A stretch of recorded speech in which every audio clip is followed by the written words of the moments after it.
You guys remember LimeWire? Yeah. He took a job at LimeWire. Did you have the idea of Facebook or anything like that? Cool too. They didn't steal that from me. Bill, nothing's been stolen. I have no claims. What's LimeWire again? He'll describe it a different way than I will. It was like I remember downloading music on it and getting viruses from hell on my computer. Exactly. It's file sharing. Can't speak for the viruses or the music. He's still under popular software product. Like when I was applying for jobs, I saw LimeWire that they were looking for a business analyst, and the owner called me at the time. I applied on Monster.com and hey, is this you're the guy from LimeWire? Yeah, all right, I want that job. It was a big brand when I was coming out of school. Real business owner. Whatever your situation is currently is not your forever situation. That's really what real business owners is, man. Like, we don't care where you come from, where are you going? Our goal and our job is to reduce the mistakes that you have to make or the money that you have to lose.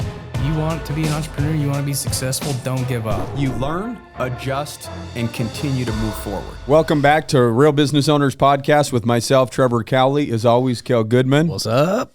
Guys, we have two guests, which is very rare. Usually it's either one guest or it's just me and Kale. So you guys are going to be unique and ultimately stand out on the podcast. And so we've got Tom and Jesse from FinOptimal, which is a software company that helps accounting firms streamline some of their bookkeeping stuff, right, with the accrual-based accounting versus the cash, which I would guess the majority of people that are listening have no idea what the difference is, right? You kind of got to be a little nerdy and know the accounting space exactly in order to know that, right? So you guys are going to make it cool and hip to know accrual. One of us. Yeah. Which one's going to make it cool and hip? This guy. Yeah, definitely. Oh, his shirt says he might do the job. You got to represent cool and hip. You're over here representing the judge. Yeah. We'll let you know by the end of the podcast who won the cool and hip award, right? So I'm interested in kind of individually understanding your guys' stories and then the story of how you guys came together, right? Yeah, for sure. Because it's always interesting, when two people come together trying to build something special, unique, different, and kind of shake up the marketplace a little bit, right? Yeah. And so each one of you have individual stories that eventually led to each other, and now your guys' stories are kind of intertwining and you're on this mission to do something new and different, right? Yeah, for sure. Yeah. Please you share. Go first. Your story started first. Okay. Yeah. No offense. Yeah. So, in a cold winter back when I had of hair. 1975, I was born. 78. Okay. Hey, you did that on the fly. I was just I was just throwing it out there. There you go. I was an accountant. I started my career as an accountant doing data entry for accounts payable. I'm sure I'm not alone in that. Yeah. And so you end up being a CPA or? I did. I eventually took 10 years into my career. I took the CPA exam just because it felt like the right credential, but I never worked in public accounting, never did tax or audit. Was always on the controller CFO path. What did you hate the most about it when you were actually the one doing the goo? That just so that I know. I mean, we have people that work for us. Like, how can we make it a better experience for them, right? Like paper at the time. I think there's a lot less paper now, but this was 2003. There was still a ton of paper. Filing things in a filing cabinet, paper cut. Come on. Definitely the manual data entry, having to read a bill and then key it in. Yeah. I had the idea at the time for what is now Bill.com. And I was working for an entrepreneur. I took a job working for an entrepreneur and what at the time felt like a much more menial role because I knew one day I wanted to start my own company. And I was like, we should start a company where we automatically do the payments and ingest. He was like, I don't think that's a good idea. Yeah. And so I dropped it. I didn't have the confidence to say, no. This is, I should do this just because he's a smart guy. He made millions of dollars as a hedge fund manager. He didn't get it. Yeah. I don't know. In hindsight, I wish I had, but okay. Now there's a bill. Yeah. So you missed your first opportunity. I missed the first one. But Missed the first boat. You keep swinging, right? That's right. Yeah. Crazy I worked, ideas, dude. Yeah. Keep them coming. That's right. This was at LimeWire. You always bury the lead of that. You guys remember LimeWire? Yeah. He took a job at LimeWire. Did you have the idea of Facebook or anything like that? Cool too. They didn't steal that from me. Bill, nothing's been stolen. I have no claims. What's LimeWire again? He'll describe it a different way than I will. It was like I remember downloading music on it and getting viruses from hell on my computer. Exactly. It's file sharing. Can't speak for the viruses or the music. He's still under a software product. Like when I was applying for jobs, I saw LimeWire that they were looking for a business analyst, and the owner called me at the time. I applied on monster.com and hey, is this you're the guy from LimeWire? Yeah, all right, I want that job. It was a big brand when I was coming out of school. So it was a tech company, and I saw other people that they were automating trading, doing things with banks, like writing robots that would go and pull bank statements or pull bank activity. And part of my job was every day to log on to the bank, check the balance, see if there's any new transactions that hit, and I hated that. Yeah. Right? It was obvious a robot could and should do that. But I was like, hey, show me how to do that. Yeah. At the time, Perl was the programming language you'd do that in. So I learned Perl. I started automating a lot of the monthly close processes that I was responsible for. One thing led to a next. And I discovered a strength for automating accounting workflows. And you were just trying to make your life easier. So you're over here learning. Right. He's like, oh, shit. So actually, I was just being lazy. Yeah, exactly. Yeah. Like, I don't want to do this shit no more. How can I find something or create something that does the heavy lifting? That's just how he's wired. So that's exactly right. I couldn't have said it better myself. Cool. How can I make time for I don't want to be a bean counter. How do I not do this anymore? Exactly. Something. Dude, that's where all the good ideas come from, though. Like, I hate this. I need to fix it, right? It's not just like, I have an idea, maybe someone will like it. It's, no, I have an idea, and I'm going to like it. It's going to make my life better. So... Yeah. It took a long time to come around to the idea that, wow, like the accounting plus the coding that's a strength. Not that many people can do that. And the next job that I took was almost exclusively focused on improving the financial operations. FinOp. Yeah. FinOptimal. That was the genesis of the name of our company. Gotcha. So that's cool. I did for 11 years, I worked at D.E. Shaw Research automating their financial operation. They were not on QuickBooks. They were in a much bigger general ledger. During that job, I started taking private clients on the side and automating their QuickBooks-based bookkeeping workflows. Nice. And I grew the business organically over time as a side hustle. And then around the time we reached $1 million in sales, I decided to go full-time with it. I raised some money to accelerate growth, hire a developer team, hire a growth team, which is where Tom comes in. Yep. And we've been off to the races ever since. Yeah. It's crazy how fast accounting has changed, though, right? Oh, Because back when I started my first accounting company was in 2008. Yeah. And we were literally mailing people their tax returns or their tax organizers, getting them back. We're like mailing them their P&Ls, it was like, there was not, cloud-based accounting was like very, very new back then, dude. And then to see where it is now, like not just cloud-based accounting, but automations and just all the things. It's like, wow, dude, it's like, that was really only 12 years ago. There's still some old souls, though, that are out there in the world, like, for instance, like mechanic shops or something that have owned the mechanic shop for like 30 years. Yeah. Still don't trust linking their bank account to software. Yeah. And I'm like... Well, Spencer, our newest CPA, he came from a firm. He's like, bro, everyone there is over 60.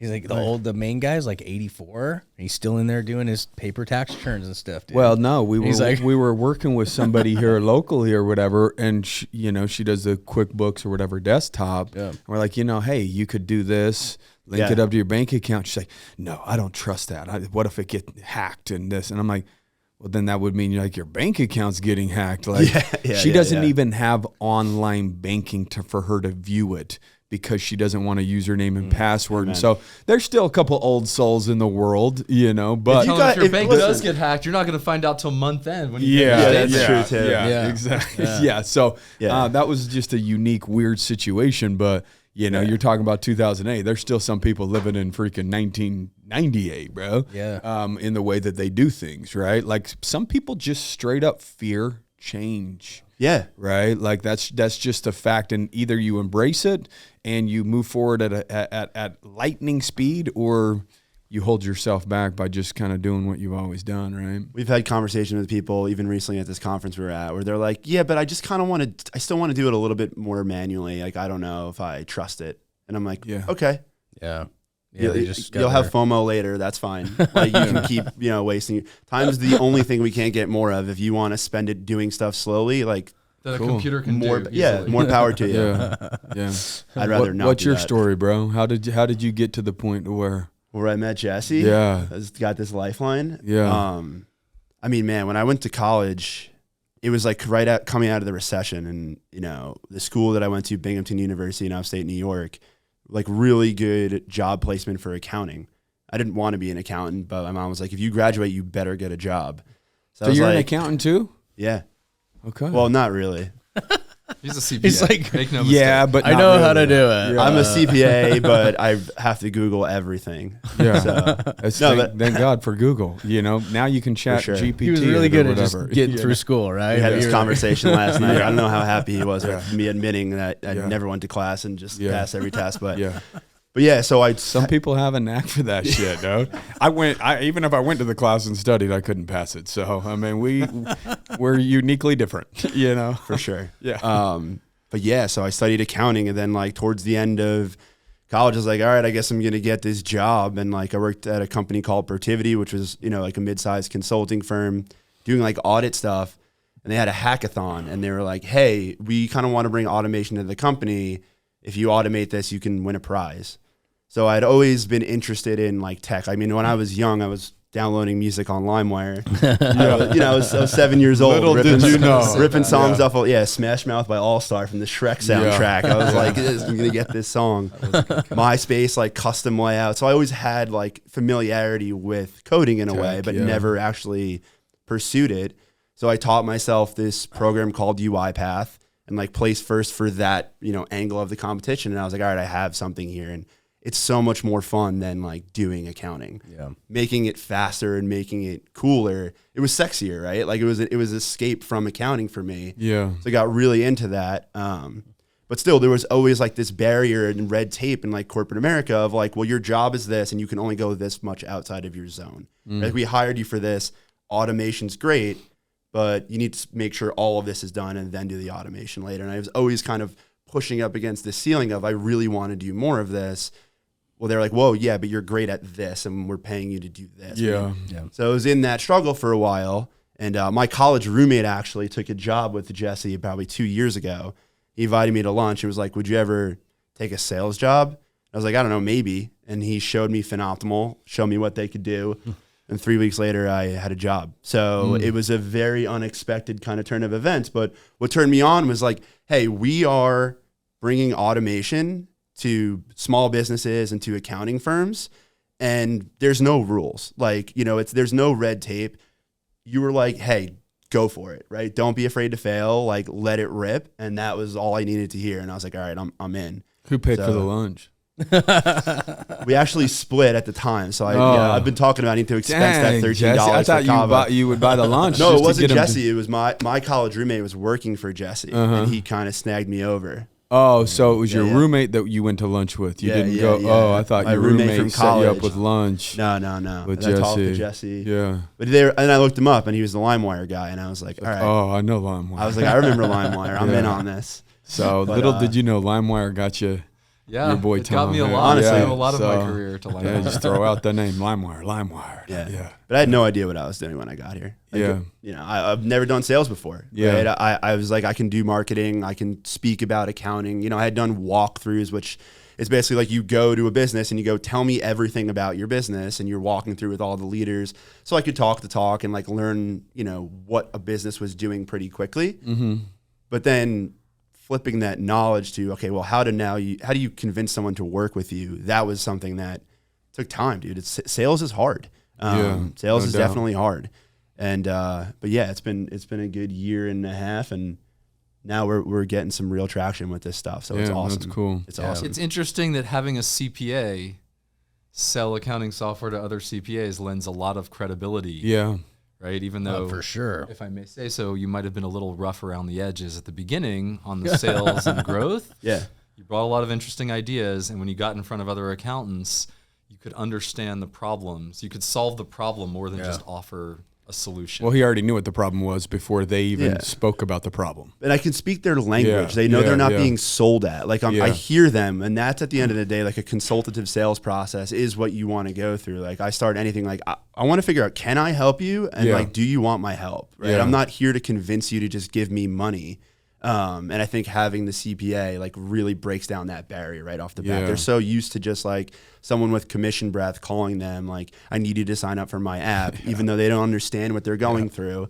So, you know. So how would you guys explain the software in the most dumbest down version, like talking to a 10-year-old, you know what I mean? Like, because a lot of times people hear these things and they're like, well, what does that mean? Because in QuickBooks, I can already go in and make a rule, right? And to where it will auto categorize a transaction and all that stuff. So it's like, how do you guys like dumb it down for, me and, or anyone listening, you know? Like you said, 10 years, that's like, me. How does it speed up more time on top of the current softwares? I think one of the big things that we've done in the last year is really focus, because we were kind of the Cheesecake Factory menu when I started here. We can do all of these things.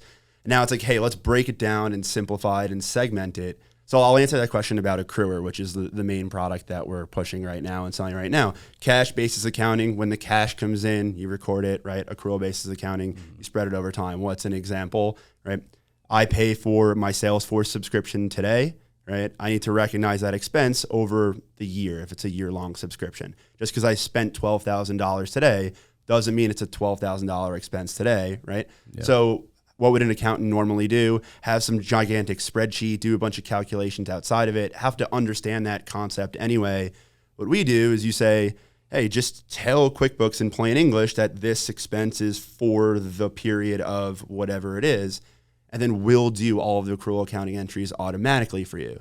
And accrual accounting is all about the timing of when you're recognizing revenue or incurring an expense. And that's really the language of business, right? You don't want to look at your financials and have these crazy spikes because, we do a lot of sales in January, but those sales last the full year, right? How do you make sense of that? So our software is simply right for the period, and you can have accrual accounting without having to do anything else or even understand it. Right. You have to learn accrual accounting. Yeah. So you just, when you set it up, you set all the rules in place based off of, this income coming in. It automatically breaks it down and realizes the income for you, like as you go throughout the year, right? Yep. But again, the entire setup is literally just writing in QuickBooks that this is for the period of January 2023 to December 2023. So it's for the period of, is that the code that then connects to? It's Alexa. Yeah, right. That's Alexa. Basically, like Alexa, turn the lights on. Like like on Alexa, like the Amazon things. You go like Alexa, play music, right? Yeah. You say for the when period. You say play music, it turns on and plays music. When you say for the period in QuickBooks, it automatically queues up what you guys have. That software that's now connected to QuickBooks. And then starts doing the work behind the scenes. Exactly. I mean, the cool thing about accrual accounting, even though it is a bigger pain in the ass in the accounting world, is like you really do know your actual profitability down to the, because like for us as an accounting firm, like it's like we have all these services that we sell, like, and we get people that are like, oh, well, I'm 10 months back on bookkeeping, and we work them up a quote. And for a long time, we were cash accounting, but like we never really knew our like really bottom line profit until we started looking at it from the accrual basis accounting model, where we're like, okay, we actually can't capture that as income yet because we've only done this much of the work. Now we know how much money we're actually making, right? On a bottom line. Yeah, I mean, your business is an idea, and accounting's how you measure how good your idea is and how well you're rolling out that idea, right? Like at the end of the day, it could be your passion, it could be your hobby, but for any outside person, your employee, it's a financial package, right? And how do you know if it's going well? Kale, you were talking about, hey, now we can figure out how we're doing. You can figure it out on a monthly basis and compare your October to your September if you're being careful to get the expenses and the income in the right period, which can be a pain. That's the pain we're trying to address. Yeah, absolutely. No, that's cool, man. Yeah, I mean, like if somebody pays for their taxes in October, but we're not done with their taxes until April, we can't recognize that money's just sitting there, but we haven't earned it yet. Exactly. Right? And that's what accrual-based accounting does is now when the return is out the door, we finally pay ourselves that, you know, it's almost like what's a holding account that you have when you buy a house or something? Escrow. It's almost like an escrow type shit. 100%. Right? What if you're a construction company? You take $25K up front and the project lasts 3 months. That's not $25K of revenue in that month. Yeah. You know, you didn't deliver what you're supposed to. You didn't earn that money. Just because you have cash doesn't mean it's revenue. So do you guys target law firms a lot too? We target accounting firms that work with anyone who's on an accrual basis. I know everyone talks about niche down. I think we're pretty niche down. Accrual accounting, QuickBooks Online. How many people do you think are doing cash-based accounting that should be doing accrual? That's a great question. I cannot find the answer because ChatGPT just lies to me every time. I tried everything. Well, dude. wait till ChatGPT 6 comes out. Yeah, it's like 3, 4. You know, like dude, don't even get me started. I mean, it might. I think if we make it easier, a lot more people will be. We're lowering the bar. I think a lot of people understand in concept that they should do it. Yeah. But learning mechanically how to do it is such a challenge. If you get that mechanical challenge out of the way and just say, hey, enter for the period, we'll handle the mechanics. You look at the results and see, oh, okay, I got it. Yeah, the margins make sense. Then we're hoping to lower the bar, get more, lower the barrier to entry, get more people. Everyone should. It's just that everyone's like, yo, this shit sucks. I don't want to do it manually. So I'm just going to, we can curse on here. I should have asked. All right, cool. Fuck. We curse quite a bit. I always tell people, I'm like, look, man, because we get a lot of younger entrepreneurs that come to us for stuff, like very infant stages, and they're just like, they want this recipe for success, you know? And I'm always like, I mean, you've got to pick a product that has like demand, you know? Sure, they're like, well, let's talk about some ideas. I'm like, well, look, we have an accounting firm. Yeah. We're always going to be able to sell accounting because everybody freaking hates it. Yeah. It's like the same thing that you guys have. Like, we literally have a product that makes your life easier because everybody hates doing this in accrual accounting. And it's like there's going to be infinite demand for that. People run from pain faster than they run towards reward. So find something that they hate and solve it for them, and then you got something. Exactly. Don't just cook up something nice and shiny because you want it, right? You got to. Sometimes you have to educate them that they have pain. That's right. Yeah. Because they're just, ignorance is bliss, right? They don't know what they don't know. They don't know what they don't know. And then when you highlight it and say, well, this is a pain point for you, you're just not aware of it because you're just so used to it. Yeah. And then have it kind of eat at them in the back of their mind, like, oh, there is a better way to do this, right? For sure. And so, like, when my guess is when, as a salesperson and you're communicating with people, it's not like a one-call close. Oh, no shot. Yeah, like I don't know. It's getting closer now. Yeah, because they're seeing our ads and like it's such a community. Like accountants are so community oriented. Yeah, and they're so skeptical too, so they trust each other, right? Yeah. In the beginning, it was multiple calls for sure. Exactly, like really trying to convince people to give us a shot. Yeah. And now people are selling it for us, which is so nice.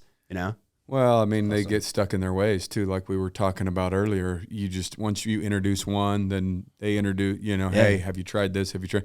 Because, community-based means, in other words, they all talk to each other. They go to conferences together. They want to know the newest, greatest, latest, best thing to speed things up. But somebody has to be the outlier. Somebody's got to be the one that actually dips their toe in the water and tries the newest, latest, greatest thing. They all want it, but they also don't want change. Yeah. So it's 100%. It's just kind of a crazy dichotomy there, So it's I think there may be a lesson for other entrepreneurs that I think we've taken some time to learn. I've been doing this business for 8 years and we've only just started selling the software. The software that we're selling has a constricted feature set. Right? Like we've simplified the experience of setting it up and also limited the features. Let's say we've removed some dials to make it easier for an accountant to understand, which at first was hard for me, the engineer, to accept. Well, but it does all these other things. But there's a concept of packaging and merchandising where they have to be able to at some point understand it. Even if in its simplified state, it still takes a demo call, maybe another demo call and onboarding. You've got to really make it simple enough to understand the value. Digestible. Oh yeah. What you think you're selling and what somebody thinks they're buying are not always the same thing. And getting over that and putting yourself in their mind is really important, I think, to like making your product actually fit into the market. Right. So, and like, because we would go, well, we can do all of this. And they're like, well, you're the experts. You tell me, right? Like you don't go to a restaurant and sit down and they go, what do you want? And they're like, well, there's no menu, just order. Yeah. They're like, no, I came here. You give me the idea of what to order. Right. And there's that Give balance. me some options. Yeah, give me the options. You're the chef. Right. So it's almost like when you go to dinner with your lady and she doesn't know where to go. Yeah. She's like, give me 3 options. And you give 3 options. She's like, oh, I don't feel like Mexican tonight or this or that. You know, sometimes, you know. Yeah. You give 3 options and they pick a 4th. Yeah. Then you have to then they pick go, anyways. gone. Yeah. So what's your guys' biggest struggle right now? I mean, every entrepreneur or every business deals with struggles, hurdles, things that they're having to overcome, right? And so it's like, what do you guys feel like that you're bumping up against that is maybe relatable to other business owners or entrepreneurs I have one, but you can go first. That are building something? You know, I think once you start to feel the lift from, okay, wow, people want this. Yeah.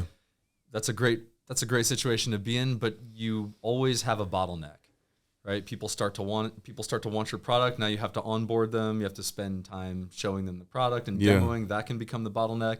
There can be technical constraints associated with scalability. If I had to pick the one that I think is the biggest challenge, it's about prioritization of new features. We're very focused on product-led growth. We try to keep in touch with our new customers and existing customers, see what features matter to them the most, figure out how much dev time and dev resources it's going to take, and consider that versus how we could spend the money with more advertising, with another salesperson. So it's about, you know, in the classic economic model, guns and butter. You can't spend it on both. You can always, right? If you less guns, more butter. Yeah. You know, so I'd say dev and what? I've never heard that one either. I was like, oh, okay. It's like, yeah. The Texas guy bringing up guns and butter. Go figure. I hadn't thought about that. I learned that in high school. Yeah, that's new to me too. Yes. You're the only one. Okay, good. Look, I think you just made that shit up. You're one of 4. I hope my teacher didn't make it up. Yeah, you're one of 4 right now. Hold on, Nick. Have you ever heard about guns and butter? No, you're one of 5 now. Okay, all right. And I think we can continue to expand this trend. If Now we all your listeners are going to learn. Yeah. Now everybody. Guns and So butter. what the hell it's a does? macroeconomic concept. You can spend your treasury money at the government level on, Guns? defense. Kind of sounds like a niche strip or club. food? In I like a weird promise you, it's a thing. or food or what? Food. Like think Valley Forge. Like Yeah. all right, we're getting You gotta be selective. Like, do you want to protect yourself or Yeah. do you want to feed yourself? Right. right So, Valley Forge. yeah. prioritization. How Yeah, hard is it? yeah. How hard is it to manage dev people, engineers? Because we only have one here, and he's cool as shit. But like we've had many programmer engineer types over the years, and dude, they are different than sales guys. For sure. I'm not saying they're better, different, yeah. worse, wrong, nothing like that. But like I do not understand their minds sometimes. So I'm like, what makes them tick is different, right? You're a sales guy at heart, right? You were born and raised in sales, so you're like, I know salespeople. Yeah. yeah. But dude, every dev guy I've ever hired's been like, oh yeah, I can do that in 2 months, and then it's like 2 years later, I'm like, bro, why is the product not done? Well, wouldn't that be the same in construction? No, I can build this house in 6 months. A year later, it's way more than what you thought it was. Yeah. And it's delayed by 6 months, right? It's For sure. it always takes longer than you expect and costs more than you expect in the construction. And really what you guys are doing is your digital construction, right? Well, dude, That's like what earlier, you I are. don't know if you guys, I mean, you said you've been working on this for like 8 years, but you guys have only been selling it for how long? Yeah, I think that's a different. I think the idea to productize it wasn't necessarily. I mean, it was kicking around, but like. Oh yeah, I mean, I built it. I mean, your question, Kale, really hits home for me because I developed everything myself for the first. I didn't hire a professional developer until 2021. Oh, okay. So, and we didn't decide to start selling a SaaS product until a year ago. Yeah, sure. Okay. So, in terms of what I think drives developers, it is something different. I think they really enjoy the building aspect. Wow, I'm going to create something. They want to know that they're a part of something that's bigger than themselves and that they will have an effect in a marketplace and they will change something for the better. Absolutely. Yeah. I think that you have to figure out how to, when you're I'm relatively new to managing developers. When I'm building it myself, I know what it needs to look like. I know I'm building my own house. Nobody's asking me when it's going to be built. But you have to light that fire of, wow, I'm building something cool that doesn't exist already. Mm-hmm. But you also have to be very careful. You're not going to give P&L ownership to the developers, typically speaking. And so you have to control the product priorities under the same umbrella that you control. Like, okay, this is great. You want to build something, but it's got to be something that customers want. Yeah. And you have to narrow I think art, which is what engineering is to me, it's a science too, of course, but writing software is an artful thing to do, thrives on constraints, right? So in our organization, Tom, who's, right, he's got responsibility for the P&L and new sales, gets to decide and must decide what features are we going to develop next, what needs to wait a few months, what needs to never get built. Yeah. And what, based upon the questions that he's receiving on the front end? Correct. That's right. Yeah. But it's I think the communication piece is an advantage for us, especially at this state. We have 5 developers, one of which who was an accountant that became a developer. Jesse, of course, who was an accountant that taught himself to code. And I'm doing the sales and product, but I have some light accounting coding background too, right? So I'm having the conversations with users, understanding what they're actually saying, right? Somebody says, I want the feature to do this. And I go, well, what are you actually trying to solve for? Like, what's the pain? Bring that pain back and we can, kick it around and come up with something that's not going to solve just their specific request, but others in that network. Mm-hmm. But it's the fact that, like, when I hear something, I can translate it in my brain to something that I can say to an engineer, right? And they can go, got it. Do you mean this, this, and this?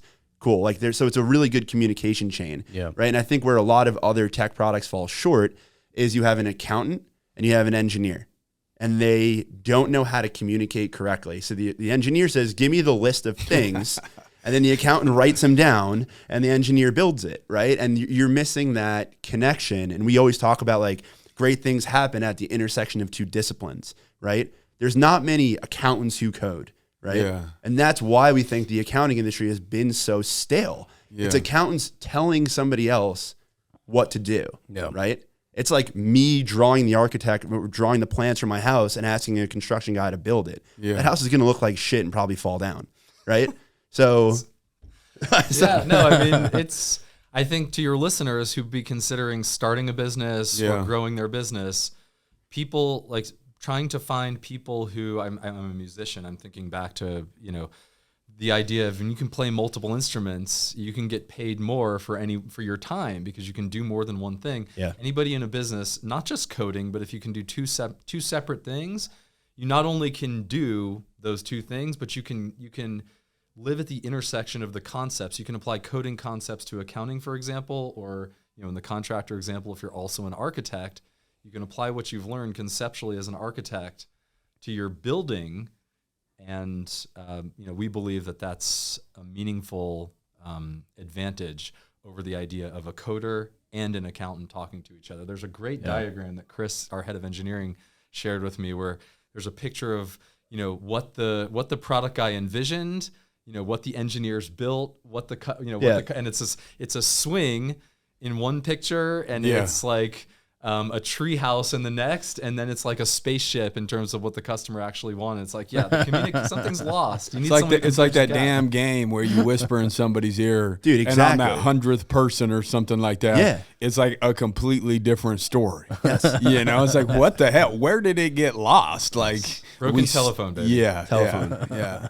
That's why we like to look for what we call switchers. Yeah, people who switch careers.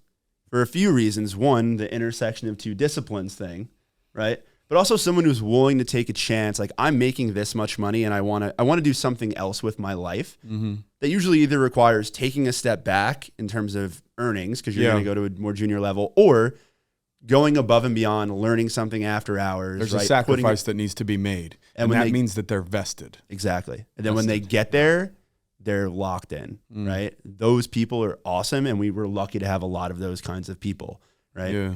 Accountant that switched to engineering. Someone from energy who wanted to be, right. Yeah. There's energy industry is big in Houston, and one of our developers used to work there in sort of quality control for refinery parts, basically, but he had been trying to automate his job with Python. And all right, fine, we can teach you what you need to know about Python or whatever else. But we're looking for that attitude of, wow, I can make my own life better by taking on these skills. And, we call those switchers, and we look for them. Yeah. Heck yeah. That's cool. That's great. Are you guys looking for more switchers? Always looking for a good switcher. So if there's what accountants an who want to do accountant, sales. Accountants who want to do accountant sales. that's done doing Write accounting that knows how to code or whatever, they reach out to you guys, and you guys are going to help them make less, just so that they prove that they're vested into this thing, but hopefully in the long run, right? We're offering equity options, so literally they can vest. Yeah. We want them to have ownership over their work. Yeah, sure. Yeah, it's still fairly early for us. That's cool. Yeah. I mean, the switching thing I think applies everywhere, though. You know, Yeah. in any industry, if you're someone who's willing to make that leap of faith and like trust your gut, you know, don't get trapped in like, well, now I'm at this age, so I have to stay here. Mm-hmm. You know, you can do some really magical shit if you just bet on yourself. Yeah, that's very rare. I think a lot of people fold as when someone tells them that's never going to work or you can't do that, and they say Like you did with that like first I did opportunity. With my Bill.com idea. Yeah, You know what I mean? right. Well, I just didn't have the dude, confidence. Yeah, that's really what it is, right? Yeah. Like I think a lot of people fold, Yeah. you know, the first time or the second time that they get presented an opportunity or they have an idea and somebody shoots it down, and then time exposes the truth, right? Where you're like, holy shit, I should have done it. Mm-hmm. Guess what? In 7th grade, I invented smelly wallpaper as an assignment, and everyone laughed at me. And then I saw a damn magazine where they were selling smelly wallpaper in casinos. And I'm like, damn it. I done knew it. We all it. have that. You You have smelly know, like, wallpaper. You had Bill.com. But I had over Tinder. time, yeah. you? So Yeah. over time, you were Middle school boy. just like, Bill.com damn. proved you to be right. You know what I mean? And then you're like, damn, I shoulda, right? Like, and you have to kind of look at the marketplace and say, well, I had that idea. You know, I should have done that, right? Sure. Everybody knew that there should have been a car wash at the intersection down there by Summit. You know, and that car wash is now killing it, you know, because somebody finally just did it, right? And so, and everyone's like, oh, I had that idea. But nobody did anything with it except for the people that did that are now winning, right? Yeah, man. Look, I think missing that opportunity once, twice, the next time it comes along, you're like, I don't care if people say I'm an idiot. There's something here. I have just as good a chance as the next guy of building it. Yeah. I can do that. I'm going to do it. Fuck it. Yeah. Going for it. Yeah. Got to get a case of the fuck it's every once in a while. That's true. You know, it's really miraculous too when somebody does like have these ideas and they put purpose behind it, like what they can do in just 2-3 years. You know, well, just like sheer people will. that who said that, where they're like, people underestimate what can be done in a year. Overestimate what can be done in a year, but underestimate what can be done in 3. Yeah. And it's like so true. It's like every time I've been like, dude, like super focused goal right here, 3 years, like it's like incredible what can be done with just. Granted, my advice would be, you know, to anybody to your listeners thinking of starting a business, try to do it before you have 4 kids. That definitely is a little bit of a drag on your productivity. Yeah. But then again, if you want something done, give it to a busy person. Yeah. Factor. Well, you got to give it to the person that has 4 kids because they don't want to do the manual work, so they got to figure out a way to make it easier. Long live the lazy people. You know, like I'm too busy for all this manual shit. I got to automate this. That's right. And now I got to learn coding. And now I'm going to code something to make my life easier, and I'm going to take it to the marketplace, right? I call that capital time. Yeah. You're investing capital time to learn this skill or to get this customer or to hire this person, but you know you're going to get paid back. It's like a round of CapEx at the building. You can raise rents. Yeah. But that can be painful, and making that investment comes out of your time, that comes out of your cash reserves, whatever it is, but it's worth it. Yeah. I don't know how he does it with 4 kids. Well, I'm teaching them all to code and how to book entries in QuickBooks. I have no kids. Yeah, he's growing employees. He's going to put them in this direction, and then he's going to switch them in this direction, and he's going to grow switcher. Yeah, I can teach him how to sell. Yeah, there you go. So Jesse said I'm not allowed to have any kids until we sell. That's correct. Yeah, He gave me a bonus to get a vasectomy. The options, there's a cliff. It's not a 1-year cliff. It's a 1-child cliff. Yeah, 1-child cliff. Salespeople got to be available, bro. Anytime, right. any day. You know, it don't matter. Dude, you're telling me. Like, don't. You're always on call when you're freaking. Yeah, when you're exactly. a sales hustler, dude. So what's going on in Vegas? What are you guys in Vegas for that you guys were able to make the trip? Because he was dancing one night. I was doing playing poker. Just for the period of time between 12 a.m. and 6 12 a.m. the next day. Yeah, exactly. QuickBooks Connect conference. Yeah. So you guys got like a booth or something set up there, or are you guys just cruising, trolling, trying to, trolling, definitely a lot of trolling. Yeah, a lot of walking up to people. Yeah, getting uncomfortable. Yeah, saying getting what's punched up in the face a few times. It was saying go away. Yeah. No, but we had a lot of people. Like the first conference we ever went to for this was in the summer. We knew nobody, so we were like, the new kids at school just trying to make a friend. Yeah. And now this time we had a lot of people there who had heard about us from all the stuff we're doing on LinkedIn and all the stuff we're doing in marketing, all the people using it. So it was a totally different experience. Yeah. When artists say, I remember the first time I heard one of my songs on the radio. Yeah. This conference, which was QuickBooks Connect, it was a great conference. It was the first time I sat down at a round table and introduced myself, and someone next to me said, "Oh, I use your product." This is such a very exciting feeling. Wow. Yeah. There are people saw my shirt and they came up to me like walking from one session. "Oh, dude, I use your product. Let's hang out." And it's really, really exciting because you know that you're like, maybe we haven't nailed it just yet, but like we're close. You're on the path. Yeah. So that's super cool. Good for you guys. This is the first time I heard my song on the radio. Well, you're going to hear yourself on a podcast in a couple weeks, when this drops. And so I'm still trying to figure out who the cool one was, because you guys are both that's fucked up. Like choose me. No, I'm just dude, you guys are both cool dudes. Thank you. So I think you guys complement each other very, very well. Cool. So trying to change the way that accounting looks too. Yeah. And I'm glad you guys are doing that shit too. Yeah, it's cool. It's cool to have like a mission that's like bigger than just money, right? It's like, dude, we're trying to change the game. Like, we want people to be serviced a different way. We want to give time back to people, like, really, not just say it. We want to, like make a difference in people's homes, dude. Accounting is a drag, bro. Money's a drag. Like you give people control of their money and you give them time back and you give them like, freedom in their home in some capacity. It's like, dude, it's a game changer because you're making accounting has never really been like boring. It's never serviced entrepreneurs the way it needs to be serviced. And so every day, dude, we're still working closer to that. We've said it for years and we're like, oh my gosh, like it's when you do see where you've made a difference or like, dude, we're getting closer and closer to that. Yeah. Or you start seeing that other firms are like, what are those guys doing? It's like, okay, dude, like you're doing something that's working. You guys have a mission like that too, where it's like, dude, cool. we're actually trying to change how this is done. So people really know their numbers on an accrual basis and all the other stuff you're building too. But what I do think is cool is that you have worked on it yourself. You've had this foundation of years before you brought other programmers in, and you guys build your stuff to be reliable before you go out and release it. Like that does say a lot too. It's like, because people that really admire quality and have integrity with what they're building, like that shit is what blows up, and that's what really does follow the mission of changing the game. Yeah, I mean, every good chef tastes its food before it goes out, right? And like that's all we do. We eat our own dog food, and then when it's ready to go, we'll let somebody else go after it. So that's an advantage, dude. Is that a He went from chef to dog food. I learned that at Google. Look at this guy. I visited Google's that. office, and they said, hey, we use Gmail internally. We eat our own dog food. Drink your own champagne, whatever. Drink our own champagne. I mean, I've literally seen some dude eat his own dog food on Shark Tank.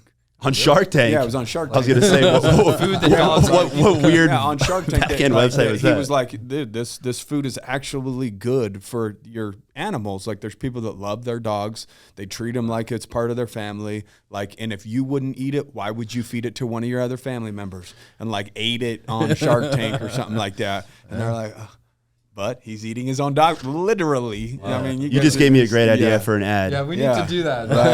I'm going to be the one eating fucking dog food now as a bit, welcome. But I'll do it. You're welcome. I'll do it. I want some rev splits or something off of whatever that ad produces. So what are those guys doing? I like that. Both from why are they eating dog food in an ad and why are they solving it that way? No one's ever thought of it. So that's kind of what we're trying to do. Yeah. Well, we are excited to see your dog food ad.